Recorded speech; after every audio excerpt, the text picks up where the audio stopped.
Have you ever heard of a man who seemed perfectly healthy until suddenly he wasn't? Just a few weeks ago, I sat with the wife of a 74-year-old man. Her eyes were full of fear and confusion. He had collapsed in their bathroom early one morning. No heart attack, no stroke. His heart was beating, but something was terribly wrong. His blood simply wasn't moving. It wasn't his diet. It wasn't medication. It was a quiet, private habit. Something he'd been doing for 50 years, without ever thinking twice about it. Masturbation. Now don't click away just yet. I know this might feel uncomfortable, maybe even a little taboo, but that's exactly why we need to talk about it. Because it wasn't the act itself that caused the collapse, it was how he'd been doing it. The small, repeated behaviors that seemed harmless in his 30s, but were now quietly sabotaging his circulation and robbing him of vitality without him ever realizing it. My name is Dr. Richard Hale. I've spent over 60 years in men's health, working with veterans, CEOs, fathers, grandfathers, and everyday men who just want to feel like themselves again. Not just stronger, but more connected, more confident, more alive. And in all those years, I've seen one truth rise again and again. After age 62, the male body doesn't respond the way it used to. Your veins are more fragile. Your nitric oxide levels, the molecule that helps your blood vessels relax, start to decline. Your nervous system becomes more reactive. And the very habits that once offered relief can quietly start to cause harm. You see, most men have never been told this. And I get it. These conversations rarely happen, especially not from someone wearing a white coat. But ignoring these subtle changes won't protect your health. If anything, silence is the most dangerous habit of all. That's why I'm here. To say the things most doctors won't. Because there are 6 common masturbation habits that might have been completely safe in your youth, but after 62, they can quietly erode your circulation, damage your erections, and strip away your sense of vitality, one quiet moment at a time. In this video, I'm going to walk you through each of those 6 mistakes. We'll talk about what they are, how they affect your body, and what you can do today to begin reversing their impact. No pills, no shame, no lectures. Just real knowledge, delivered with care, clarity, and maybe even a little hope. So if something's been feeling off, if you've noticed your energy fading, your connection weakening, or your confidence slipping, stick with me. This might just be the conversation that changes everything. Let me ask you something. When was the last time you actually slowed down? I mean, really slowed down. Not just with your routine or your pace of life, but with how you relate to your own body. See, one of the most common things I hear from men over 60 is this. I just needed a quick release, doc. Nothing serious, just wanted to take the edge off. And I get it. You're not trying to hurt yourself. You're just looking for a little relief, some comfort at the end of a long day, a way to relax without bothering anyone. But here's what most men don't realize. When you rush the act of masturbation, you're not just getting it over with. You may be triggering what I call vascular panic, and over time, it chips away at one of your most vital systems. When you stimulate yourself too quickly, your heart rate spikes. Blood vessels in the pelvic region tighten and dilate rapidly. In your younger years, your circulatory system could recover just fine. But now, after 62, it's a different story. Your arteries aren't as elastic anymore, and your nitric oxide levels are lower. Your capillaries, especially in the penis, are more fragile. That sudden surge of blood flow, it overwhelms the weakened system. It's like turning on a fire hose to water a cracked garden hose. It just doesn't hold. And while you might not feel the damage right away, over time it shows up as micro tears, stiffness, and loss of sensitivity.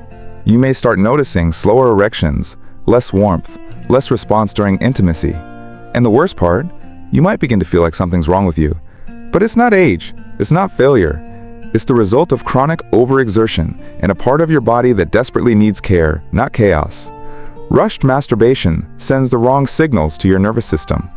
It puts your body in a stress mode, tightening blood flow, suppressing arousal hormones, and creating tension where there should be connection. Now, let me be clear. This is not about shame or guilt. This is about physiology. How you treat your body in private echoes into how you feel in public, how you connect with others, how you sleep, how you love. Intimacy is not just about climax. It's about circulation, presence, and trust in your own body. And when you rush, you rob yourself of the very vitality you're trying to preserve.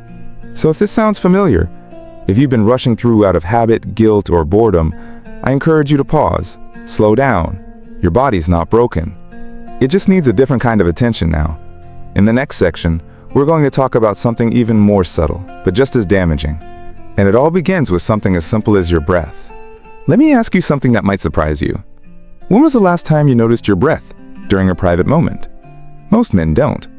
And I'll be honest, I didn't either until I started seeing a pattern in my patients. Over and over, men in their 60s and 70s would come to me describing the same symptoms. Sluggish erections, low sensitivity, lack of response. A feeling of being disconnected from their own bodies. At first glance, it sounded like hormone decline or age-related circulation loss. But then I started asking a simple question. I'd ask, "Were you holding your breath?" And almost every time they'd pause, think about it, then nod. Yes, I guess I was. It turns out that during masturbation, especially when done out of stress, guilt, or habit, many men unconsciously tighten their entire pelvic area. The shoulders rise. The stomach clenches. The pelvic floor, the deep muscle group around the base of the penis, locks up like a fist, all while the breath becomes shallow or disappears completely. And here's the problem. When you stop breathing, you stop flowing. Physiologically, oxygen fuels nitric oxide production. Nitric oxide helps blood vessels relax and expand, especially in the pelvic region. But when your body enters that clenched, breathless state, it does the opposite. Taher fam. It constricts the very pathways that are supposed to open during arousal. Instead of signaling pleasure, you're signaling stress. Instead of opening, your vessels narrow. Instead of arousal, your nervous system prepares for defense. And over time, this becomes more than just a bad habit. It becomes a conditioned response. Your body starts to associate intimacy not with connection, but with tension. Not with presence, but with pressure. That's why some men say, "I don't feel anything anymore." It's not that they're numb. It's that their nervous system has been rewired to brace, not receive. But here's the good news. You can reverse this. Start with your breath. Slow it down. Make it rhythmic. Let your belly expand. Relax your jaw. Loosen your shoulders. These small shifts change everything, from your blood flow to your hormonal signals to your sense of connection. And no, this isn't new age fluff. This is basic physiology. You breathe better. You flow better. You flow better, you feel better. And the more relaxed your body becomes, the more responsive your intimacy becomes. Remember, pleasure isn't just about touch. It's about space, breath, and openness. In the next section, we'll explore a habit that many men think is harmless, but when done too often, it slowly drains the very system that supports your desire. And it starts with how often you choose to engage. Let me start this one with a question I often ask my patients. How often are you giving your body time to recover? Not just from work or stress, but from pleasure. Now, I know what you might be thinking. Doc, isn't regular activity a good thing? And yes, in your younger years, daily sexual activity or even masturbation could be a healthy outlet. But after 62, your body needs something it didn't need before: time. I've met many men who tell me, "I do it every day, sometimes twice. It's just part of my routine." Jekka. And again, I don't blame them. Sometimes it's boredom, sometimes it's loneliness, sometimes it's simply the need to feel something again. But here's what they don't realize. Daily masturbation without adequate recovery time can slowly drain the very system your intimacy depends on. You're not 30 anymore. Your testosterone doesn't rebound as fast. Vaki, your nitric oxide doesn't replenish overnight. Your blood vessels don't bounce back instantly. And your dopamine, the feel-good neurotransmitter tied to sexual drive, needs time to reset. When you stimulate your system every day without rest, you're not maintaining it, you're exhausting it. And the signs? They show up quietly, like a sense of emotional flatness after climax, a dull numbness in the pelvic region, erections that feel more mechanical than natural, a fading desire for real intimacy, and fatigue, both physical and emotional. I remember one man, in his late 60s, telling me, "Doc, I do it every day, but I don't feel anything afterward. I'm not even sure why I keep doing it." Sigh, that broke my heart. It's sigh, because his body wasn't broken, it was just overworked. He wasn't broken, he was disconnected from the signals that used to bring him life. Your nervous system is like a circuit board. Overstimulate it without giving it time to rest, and it begins to short circuit. Sensation dulls. desire fades, and circulation weakens. But here's the truth. You can reset it, and it starts by giving your body the space to rebuild. That means rest between sessions. Let your hormones balance. Let your desire rebuild naturally. Let sensation return by not chasing it every day. Intimacy should never leave you feeling drained. It should leave you feeling connected to your body, your partner, your spirit. So if this part of today's message hits home, here's what I want you to do. Take a pause, just for a few days. See what changes. See how your energy shifts, and then come back to yourself. Not out of habit, but out of presence. You're not alone, and the best version of you is still waiting to return. This one is hard to talk about, not because it's shameful, but because it's personal. Many of the men I work with aren't using pornography because they're overly aroused. They're using it because they feel empty, lonely, disconnected, not just from their partner, but from themselves. And what starts as a harmless habit, even a form of comfort, slowly becomes something far more damaging. Let me be clear. This isn't a moral lecture. I'm not here to judge. I'm here to tell you what your nervous system is too quiet to say. Modern pornography is not what it was 50 years ago. It's faster. It's more extreme. It's designed to hijack your brain's reward system, flooding it with dopamine in a way real life can't match. And at first, it feels exciting. But over time, your brain stops responding the way it should. Your dopamine receptors dull, your arousal pathways shift. These prune. And instead of becoming more in touch with your body, you become numb to it. I've had men, strong men, sit across from me with tears in their eyes, saying, "Doc, I don't feel anything when I'm with my wife anymore." And I look them in the eye and say, "You're not broken, you've just been conditioned." Because the brain is the command center for your entire sexual system. When you constantly flood it with artificial stimuli, you short-circuit the natural cascade of signals that lead to true human connection. You shrink your emotional capacity. You confuse your nervous system. And eventually, blood flow weakens, erections become unreliable, and intimacy begins to feel like an obligation instead of a gift. The more you rely on high-intensity content, the more your body forgets how to respond to reality. You're chasing intensity, not connection. And that chase will always leave you tired, empty, and more alone than before. But this doesn't have to be the end of your story. Your brain is capable of healing. You can reset your reward system. You can bring your arousal pathways back to center, where they respond to presence, to emotion, to real intimacy. How? Start by stepping away from extreme content. Give your brain space to breathe. Reconnect with touch, with memory, with imagination, not simulation. And most importantly, be gentle with yourself. This isn't about quitting something cold turkey. It's about reclaiming something that was yours all along. So here's your next step. Try 7 days without visual stimulation. PGen. Just 7. PGenB.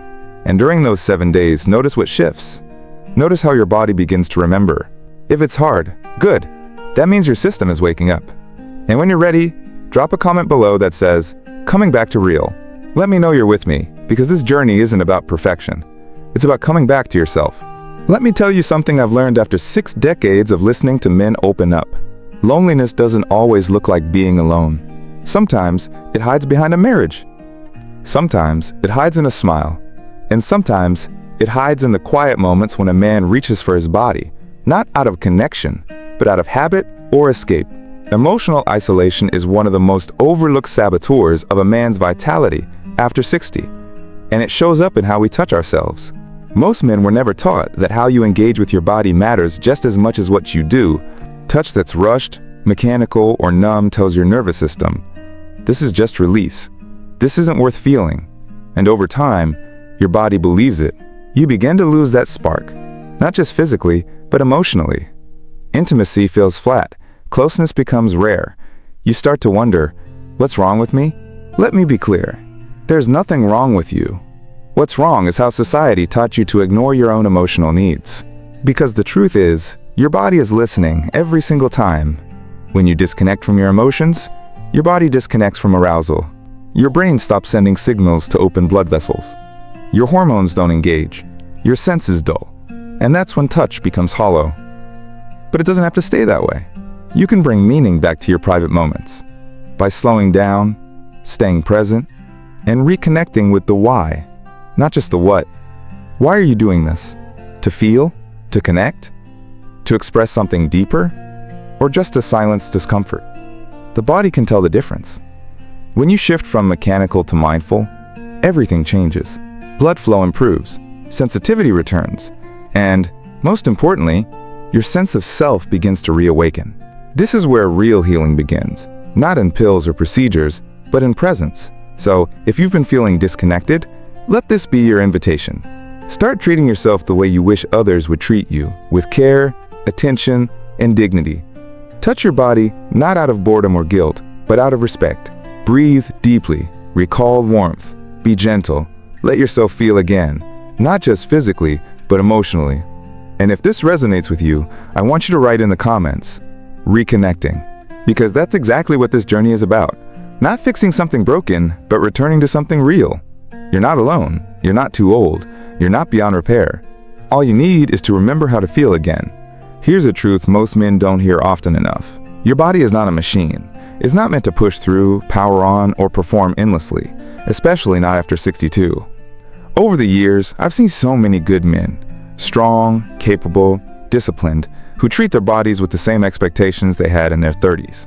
They expect quick recovery, instant arousal, and endless resilience, but their biology has changed, and no one told them it's okay to slow down.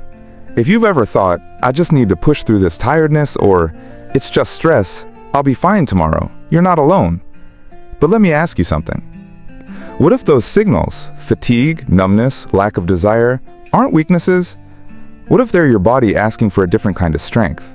The strength to listen, to adjust, to allow healing. You see, after 60, your circulatory system, nervous system, and hormonal rhythms all operate differently. Nitric oxide levels drop. Tissue recovery slows. Hormones fluctuate.